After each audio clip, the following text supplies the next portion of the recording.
আকাশ জুড়ে আগুনের লেলিহান শিখা, চারদিকে গাড়ির হর্নের তীব্র আওয়াজ আর মানুষের গগনবিদারী চিৎকার। মুহূর্তের মধ্যে রাজপথ যেন এক রণক্ষেত্রে পরিণত হলো। একটি বহুতল ভবনে দাউ দাউ করে জ্বলছে আগুন, আর সেই আগুনের আলোয় স্পষ্ট দেখা যাচ্ছে হাজার হাজার বিক্ষুব্ধ মানুষ। অথচ এই ভয়াবহ পরিস্থিতির খবর মুহূর্তেই বহির্বিশ্বে পৌঁছানোর কোনো উপায় নেই।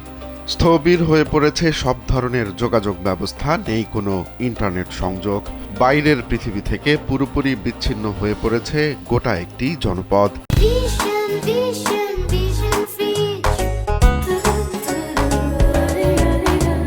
এই অস্থির পরিস্থিতি বিরাজ করছে ইরানের রাজধানী তেহরানের কাজ স্কয়ারে। গত কয়েকদিন ধরে চলা বিক্ষোভ শুক্রবার রাতে এক চরম রূপ ধারণ করে। দেশটির ভয়াবহ অর্থনৈতিক সংকট এবং জাতীয় মুদ্রার অস্বাভাবিক দরপতনের প্রতিবাদে কয়েকদিন ধরেই রাজপথে নেমে এসেছে সাধারণ মানুষ।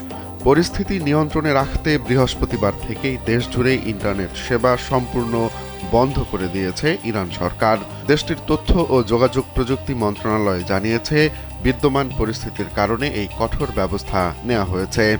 ইরানের এই অভ্যন্তরীণ অস্থিরতা এখন আন্তর্জাতিক রাজনীতির কেন্দ্রবিন্দুতে। মার্কিন প্রেসিডেন্ট ডোনাল্ড ট্রাম্প কড়া হুঁশিয়ারি দিয়ে বলেছেন, বিক্ষোভকারীদের ওপর দমন-পীড়ন চালানো হলে ইরানকে কঠিন আঘাত করা হবে।